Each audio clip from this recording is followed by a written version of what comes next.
Hello, my name is Shannon Simmons. I am a student of Professor Wetzler's Health Assessment 1 class. This is my week 8 video, and it's the head to chest assessment. I'm going to do a room scan, and then I'll show you my student ID and get you all situated that way. I'm going to have to turn the phone around because if I flip it on the internal camera, it won't do it. So here is the TV area.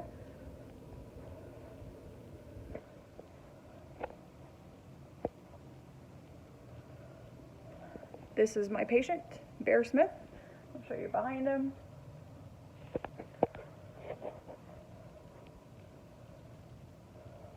Get you situated up here. Make sure you can see everything. All right.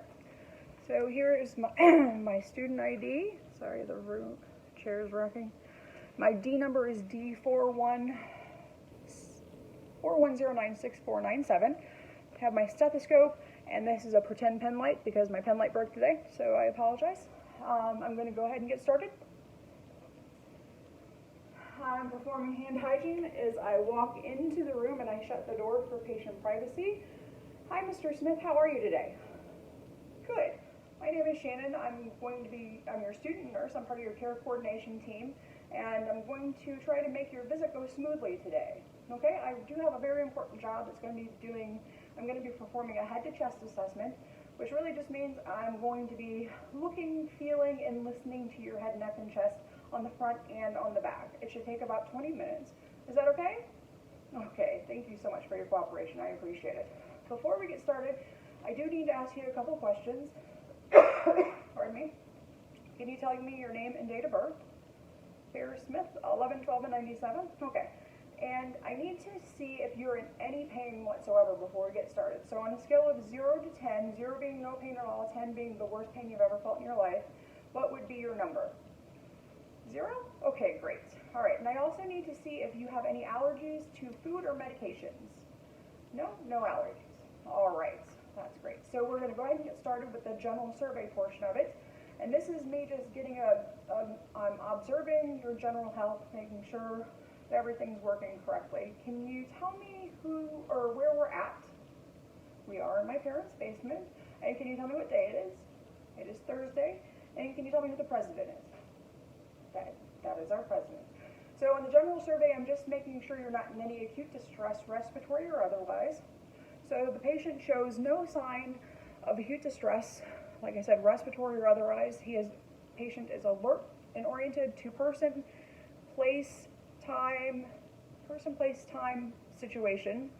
The patient's his behavior, mood, facial expressions, and affect are appropriate to the situation, and his speech is clear. All right, Mr. Smith, we're going to move on to the skin and nail assessment. I'm going to have to take your shirt off so I can look and listen to your bare skin, okay? Take your shirt off. So what I'm doing is I'm getting a general appearance of your skin, making sure you don't have any wounds, lesions, or incisions. And I'm going to be looking at your nails on each hand. I'm looking for the color.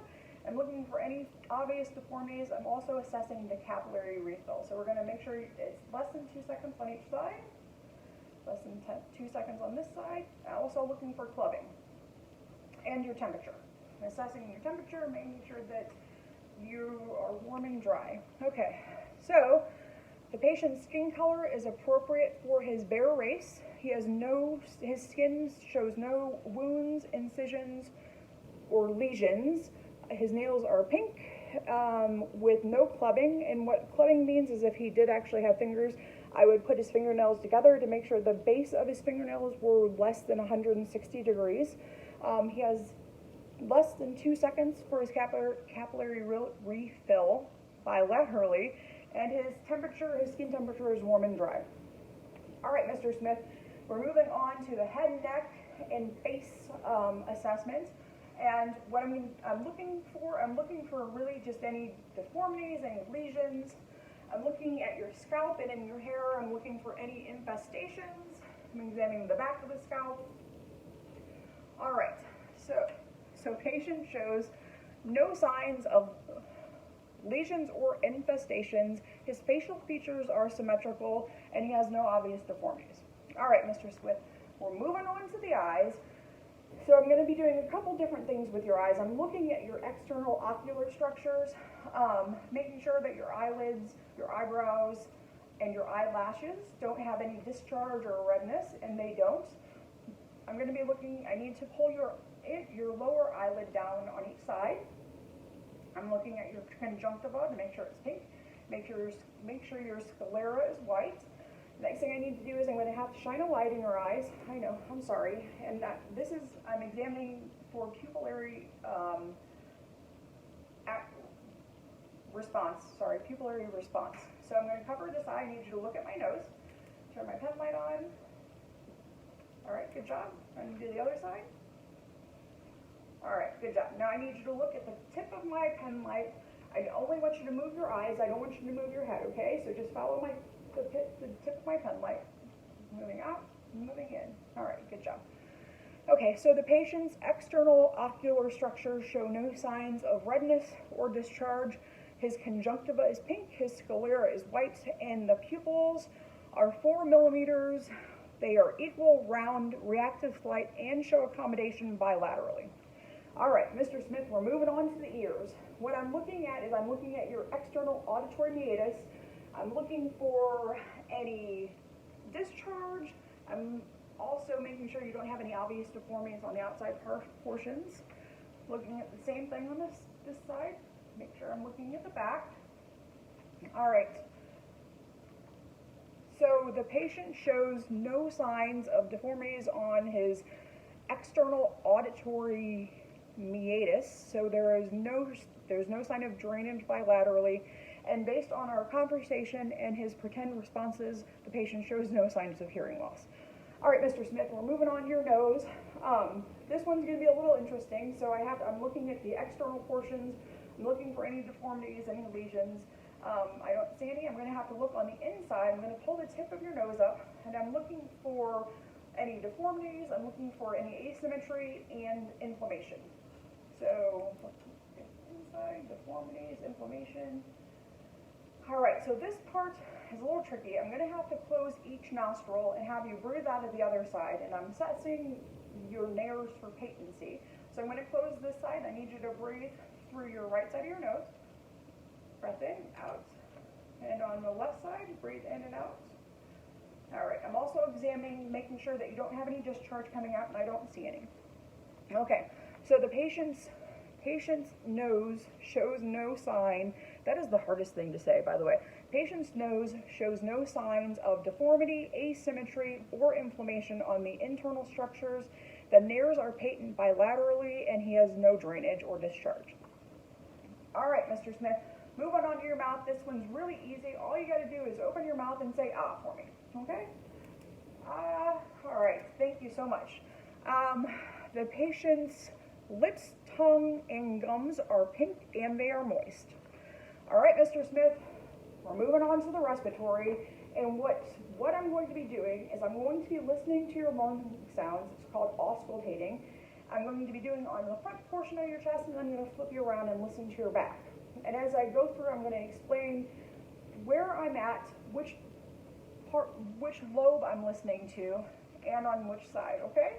So we're going to start with the front part, obviously. I'm going to start with, and as I do this, I'm going to be working in a Z pattern so I can compare the right to the left, making sure they have the same noises.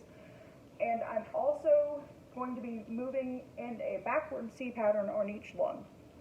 And before I get started with that, I'm actually going to assess the patient's chest, his anterior chest, for any signs of accessory muscle usage, and I don't see any. Okay, so we're going to, on his bare chest again, so we're going to start on the right side, the right upper lobe at the very top of the apex of the lungs. All right, moving on to the left side, the left upper lobe, and then the right upper lobe again, and the left upper lobe, right on either side of that sternum. One more in the right upper lobe, one more in the left upper lobe. Moving on to the right middle lobe. And on the left side, this would be the left upper lobe still, because you don't have a middle lobe on the left side. Okay, moving on to the right lower lobe, right beneath your breast tissue.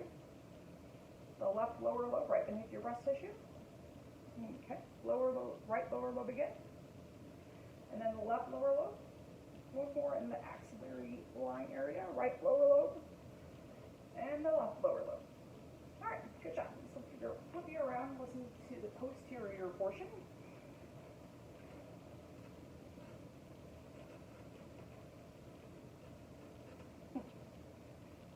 You really do need to see color. I'm sorry. Poor guy. Oh, the arm. All right, there we go. Same thing on the back. We're going to be doing a Z pattern, so I can compare the right and left sides, and in a backward C pattern on each side, listening to the lung sounds. We will start with the right upper lobe again, at the very top of the apex of the lung.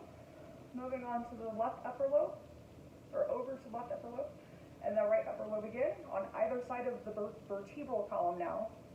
The left upper lobe, and in between the scapula. One more time on the right upper lobe, and then the left upper lobe. Moving to the right lower lobe, because we don't have a middle lobe on the right side in the posterior portion. The left lower lobe, right lower lobe again, the left lower lobe. All right, that axillary line, left or the right lower lobe again. All right, then the right lower lobe.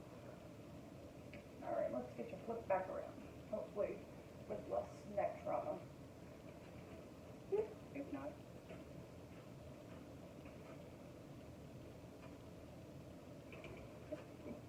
I'm so sorry. Okay, so the patient shows no sign of accessory muscle usage on his anterior chest. His lung sounds are clear bilaterally and all lung fields both anteriorly and posteriorly. All right, Mr. Smith, we are moving on to the cardiology assessment, and there are 4 aspects of this part of the assessment. First, I'm going to be feeling your carotid pulses sequentially, not at the same time. I'm going to be listening to your heart sounds, and there are 5 different spots. I'll explain where they are as I'm listening to them. I'm going to be checking for jugular vein distension, and when I do that, I'm going to have to tip your chair back to a 45-degree angle on a supine position so I can make sure that your jugular vein doesn't become distended. I'm going to have to do that on both sides, and then I'm going to take your radial pulses in your wrist. Okay? All right, so the first thing we're going to do is find your carotid artery. So I go midline to the trachea. I move to the left. I feel the carotid pulse. He has a normal rate and rhythm, +2 pulsation. Find the midline of the trachea again. Sorry. Go to the right carotid. Looking for normal rate and rhythm. And +2 pulsation. All right, so we're going to be listening to your heart sounds, and this is the fun part. Like I said, there are 5 of them. I'm going to listen with my diaphragm and then the bell portion, so I can hear the different kinds of lung sound or heart sounds. The first one is your aortic valve area. It is in your second intercostal space on the right sternal border. And to find your intercostal spaces, we have to find your clavicle, find the space in between your ribs. So that would be the first one. And then the second one down is your second intercostal space. And again, that's on the right sternal border. This is the aortic valve. I'm listening. I want to make sure there are no murmurs. And I hear S1 and I hear S2. All right, we're moving on to the pulmonic valve area, which is the second intercostal space, but it's on the left sternal border. So we find the second intercostal space, 1, 2, on the left sternal border. I hear S1 and I hear S2. I hear no murmurs. Moving on to Erb's point, which is the third intercostal space, again on that left sternal border. So we have 1, 2, 3, left sternal border. That's Erb's point, where I hear S1 and S2 equally. Moving on to the tricuspid valve area, which is the fifth intercostal space, again on the left sternal border. So you count down 1, 2, 3, 4, 5. Left sternal border, this is your tricuspid valve area. I hear S1, pardon me, I hear S2, I hear no murmurs. All right, mitral valve area is the fifth intercostal space, mid-clavicular line. So count down 1, 2, 5 again. 1, 2, 3, 4, 5. You find the mid portion of your clavicle, and you go down to where those 2 points meet. This is the mitral valve area. I hear S1, I hear S2, and I hear no murmurs. All right, now I'm going to do the same thing with the bell portion of the stethoscope. I'm just not going to tell you where they're at. I'm going to tell you where I'm at. So this is the aortic valve area. This is the pulmonic valve area. Erb's point, the tricuspid valve area, and then the mitral valve area. All right, now we're going to do the JVD assessment. This is where I have to recline your chair to 45 degrees and hope that we don't fall. And when I do that, I'm going to need you to turn your head away from me so I can look at the neck portion, so I can see your neck clearly. Okay. Turn your head away from me. I'm looking at the jugular vein for any signs of distension or large pulsations. I need you to go to the other side and make sure he stays in the chair. Reclining the chair again to 45 degrees in a supine position. We're going to turn your head away from me, looking at the jugular vein, looking for any signs of distension, and I also don't want to see any pulsations. All right, the last thing we're going to do is we are going to check your radial pulse on each side. The radial pulse is present, has a normal rate and rhythm. The radial pulse is present with a normal rate and rhythm. All right. All right, so the patient's carotid pulse is +2 bilaterally with a normal rate and rhythm and pulsation. Yes. All right, the patient has no signs of JVD bilaterally. Patient has normal heart sounds, no murmurs. S1 and S2 were heard in all valve areas. And the patient has radial pulses with normal rate and rhythm bilaterally. All right, Mr. Smith, that is the end of my assessment. I want to ask you a couple questions before I leave. So I want to make sure that I didn't actually cause you any pain. So we need to reassess your pain scale. It's the same scale of 0 to 10, 0 being no pain, 10 being the worst pain you ever felt. What would be your number now? All right, 0. I'm super glad I didn't cause you any pain. All right, so if the patient were in a hospital setting, his bed would be left at the lowest position with the side rails up, with the bed locked, and the patient call light within reach. I'm going to put the patient's shirt back on to make him more comfortable. Mr. Smith, is there anything I can do? Can I get you a glass of water? Maybe get a blanket for you to make you more comfortable? No? Okay, thank you so much for your time and cooperation today. I really appreciate it. As student nurses, we enjoy the opportunity to get new people and learn new things. Okay, thank you. Have a great day. I'm going to perform hand hygiene as I exit the room.